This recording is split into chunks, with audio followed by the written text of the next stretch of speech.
Welcome to Sajine Clarity Podcast, a space to explore your clarity journey from survival to authenticity. I'm Sajine, and here we dive into the raw truths of breaking free from the expectations we've grown up with, rediscovering our voices, and thriving after life's challenges. But this isn't just about my story, it's about life, from relationships and self-discovery to the messy, beautiful questions we all face. No topic is off limits here. So if you're ready to embrace courage, healing, and living life on your own terms, you're in the right place. Let's connect. Let's grow. Welcome to the journey.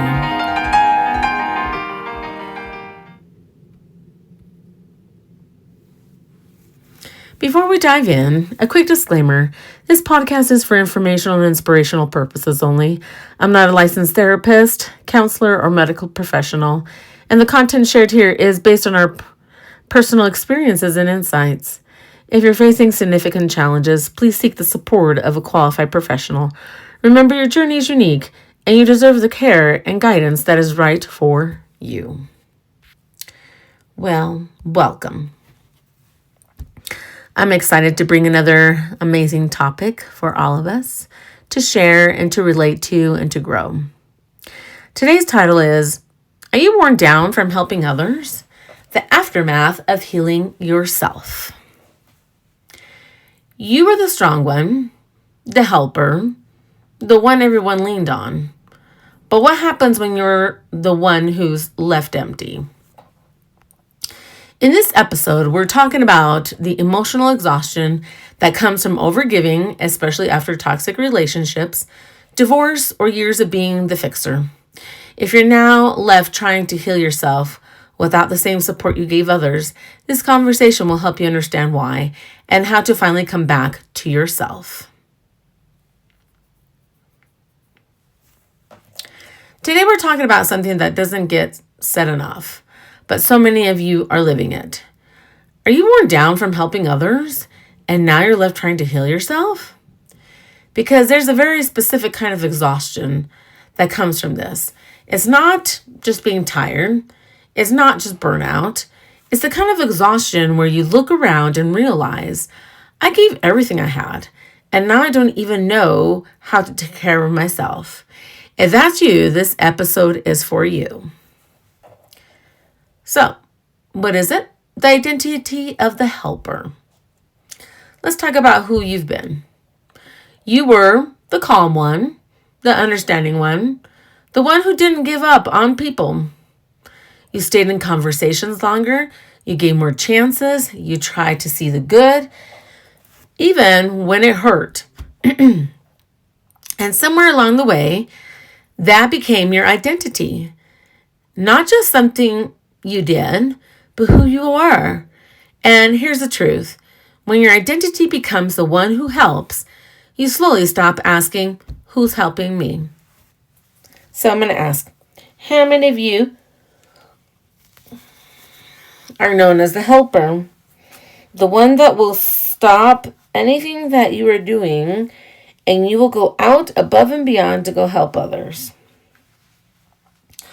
I raise my hand in this. You should see me. I am a fierce advocate for people. I'll do whatever I have to.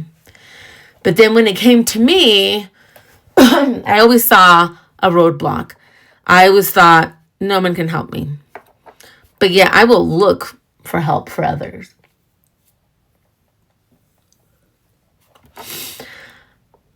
I think now that I'm healing, I see that very clearly. And I'm at that point where I'm like, no, I have to be my own personal helper as well. And I love it because I'm learning so many things and so many avenues. What I've done is I treat myself as if I'm helping someone else. And it's amazing what I can find in order to help myself. But if I'm just saying, I'm just going to help myself, I tell myself, no, you have to be the strong one. You have to keep going. It doesn't matter how you feel. Just keep go. But the thing is, we get to a point where we're burned out, tired, exhausted, and just plainly offline, right?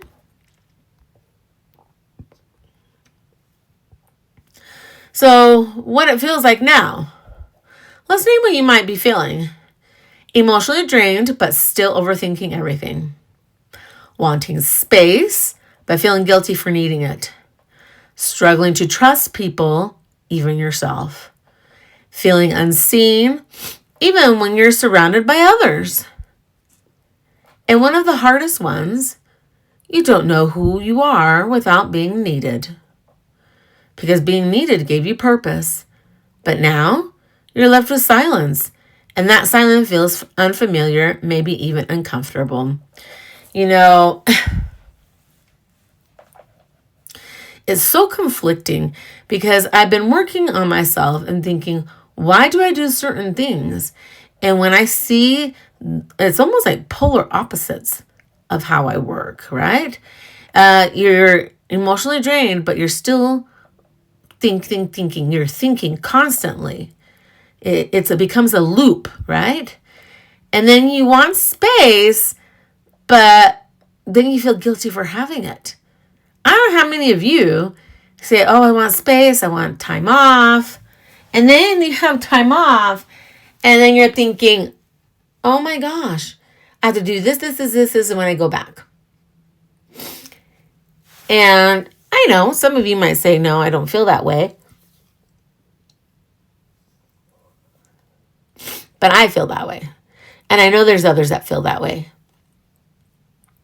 We struggle to trust people now and even ourselves. So we have to relearn how to start trusting ourselves. But I think the hardest thing is you've revolved your whole life on being needed because that's your purpose. And when you feel like you're no longer needed, your purpose leaves and it leaves a big hole inside of you. So we got to find ways to make it better. So why does this happen? This doesn't happen because you're weak. It happens because you were conditioned to overfunction. You learned love through giving. You believed that if you gave enough, things would get better. And in toxic or imbalanced relationships, that gets taken advantage of. Not because you're foolish, not because you're consistent in a world where others aren't.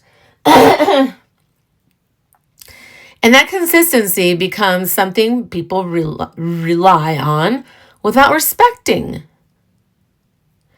The conditioning that has to be removed on a daily basis from overfunctioning is hard.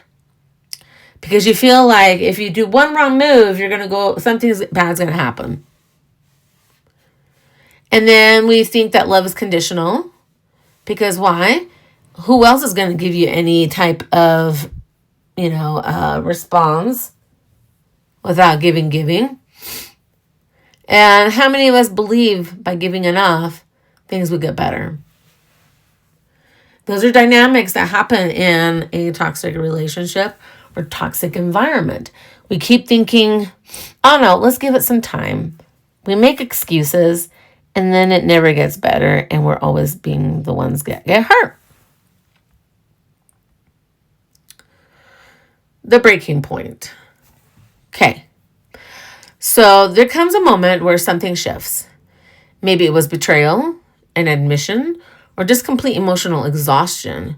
And you realized, I can't keep doing this. But here's the hard part. Stopping doesn't feel peaceful at first. It feels empty because you're not used to resting, receiving, or choosing yourself. I'd like to expand a little bit more on this. For me, my breaking point was betrayal. The betrayal was I had spent almost 20 years in this relationship. I thought I knew, and I had no idea that my ex was cheating on me. And now that I think about it, because I've been thinking really well about how other people reacted towards me, And I thought it was weird that they were attacking me. And his name was always surrounded in that attack. Well, now I thought about it and I said, oh my gosh. The reason they attacked me was because he was fooling around. And of course, these people were going to get upset because they're thinking, oh, he chose me as his wife. And so why wouldn't those people be upset? I don't know it. But from what I've been going back in my memory and pinpointing everything, I now know that not only was I being played, but others were being played. And it started very, very early on, but I was told that I was just imagining things. It was all in my head, that I was just insecure, that we just need to be good Christian people, or just people, good people all, overall. And now I see it and I think, you know what? First of all, these women, how dare they kept it so quiet and none of them ever confronted me. I don't know. Maybe it's a good thing, that they didn't. But to me, I think almost if they would have done that, it would have saved me decades of disrespect and pain and abuse. And so finally, when I caught it on a phone conversation on his phone, and it just brought doom and gloom in like 1 second flat in my body. And I figured, how in the world was I betrayed this way? And to make it worse, I even got admission. And he said, oh yeah, I did this because I wanted you to see that I had found someone else. Because since you didn't want to do this, and he had a whole list of demands, I guess you would call them, and I wasn't fulfilling them, that I was no longer somebody he wanted to be around, right? And then the amount of emotional exhaustion I received from his crazy making discard phase was brutal. And that was my breaking point. But I'm not saying that everybody should go through this so they can be better people. No, I believe that we are always good people, the ones who are intentionally okay, I guess you would say. And we're always looking for a growth mindset. We're always trying to better ourselves. And to me, it was something that opened my eyes. And I told myself, I can't keep doing this. I had to choose myself. The problem is I was so used to healing and being someone else's purpose that I forgot how to take care of myself. And the moment that I had to take care of myself, I was in disbelief. I was like, what am I going to do now that I can take care of myself? And let's just say the things that I've learned were scary to me at first, but now I'm like, oh, I can do this. I can do handiwork at home. I can do everything that a guy does and better. Not because this is a man or a woman thing. I really believe it's a personality issue. But to me, because it happened to me in this way, that my spouse is a man, I was just like, how dare you? How dare you do these things? But the good thing is, once they came above and beyond, then he got upset because he knew that his plans were thwarted and I came above, So, the hard truth, like it says, stopping doesn't feel peaceful at first. It feels empty. And for the longest time, I felt empty because now that hole that I had, a mission, was gone. It was taken. And then we're not used to resting or receiving or choosing ourselves. There's times where I'm like, should I be resting this much? But the amount of cortisol and stress hormones that go through your body with all of this, of course you're exhausted. Plus you're doing the job of two people instead of one. We're not used to receiving, so we give ourselves so much, and we even think it's weird. Or we think it's weird that we're choosing ourselves because we've been taught as women to always give to others. There's a line that I was watching on a movie, and I got upset because it was a 1967 movie. And the lady on there said, "Mom, how do I get to have a happy marriage?" And the mom said, "Oh, honey, you know what the whole secret is? Is you give a little bit of yourself and then you just take care of him." I got so ticked off hearing that because here's this free, independent, strong woman, and they're telling her if she wants a marriage, she has to give away a little bit of herself and just take care of the man. And I'm thinking, whoa, when did we become personal assistants and non-paid ones at best?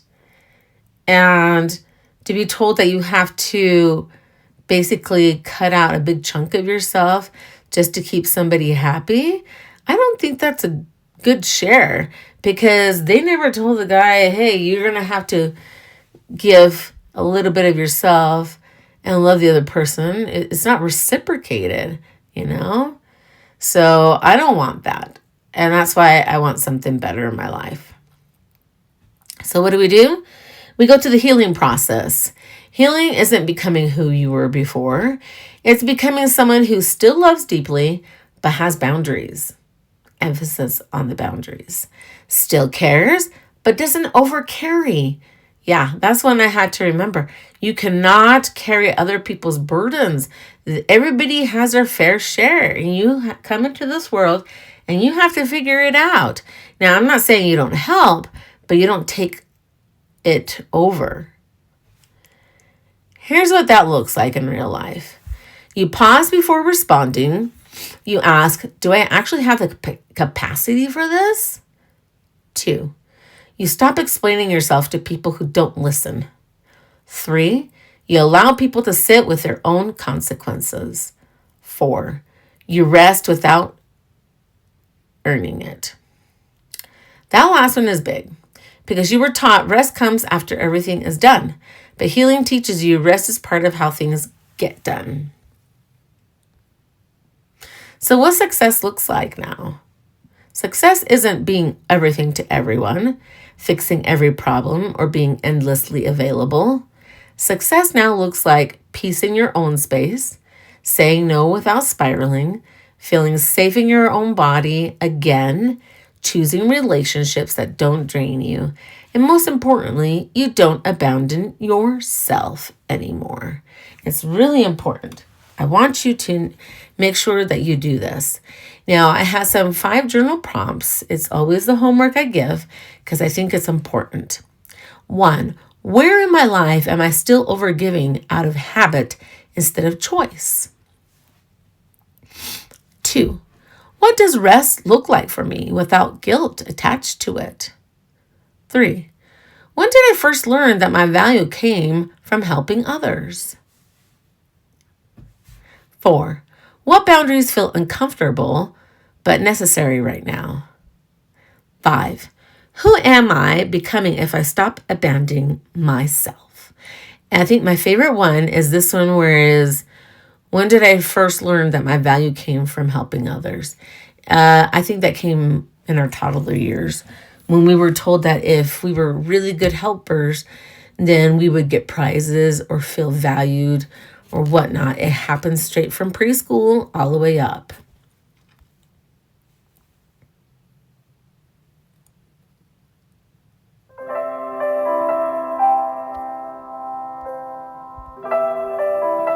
Find a quiet place. Sit or lie down comfortably. Close your eyes. Take a slow breath in and release. Again, breathe in deeply and exhale gently. Now bring your awareness to your body. Notice where you feel tension. Notice where you feel heaviness. You've been carrying so much. And right now, you don't have to carry anything.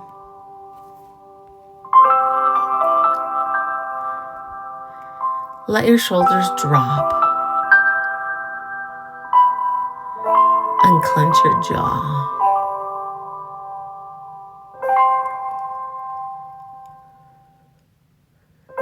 Relax your hands. Breathe in. And as you exhale, imagine releasing everything that isn't yours. All the emotions you held for others. All the responsibility you took on. All the pressure to fix everything. Let it go. You're allowed to come back to yourself. Now gently say to yourself,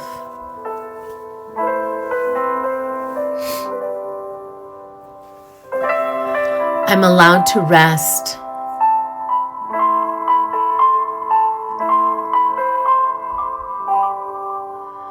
I'm allowed to choose myself.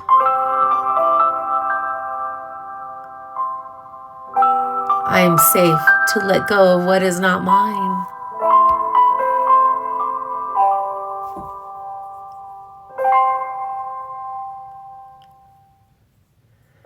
Feel that settle into your body. You don't need to rush. You don't need to perform. You don't need to prove anything. Just breathe. Stay here for a few more moments. And when you're ready, slowly open your eyes.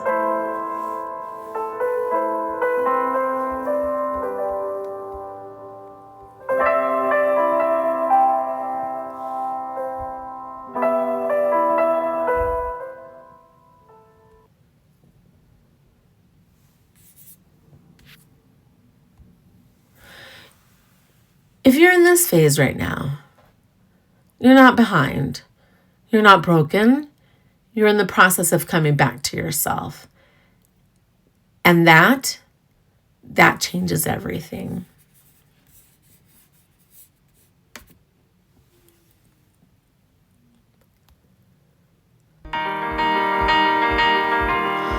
Thank you so much for joining me on today's episode on the Sajine Clarity Podcast. I hope it gave you something to think about, feel, or explore on your own journey. If this episode resonated with you, I'd love to hear your thoughts.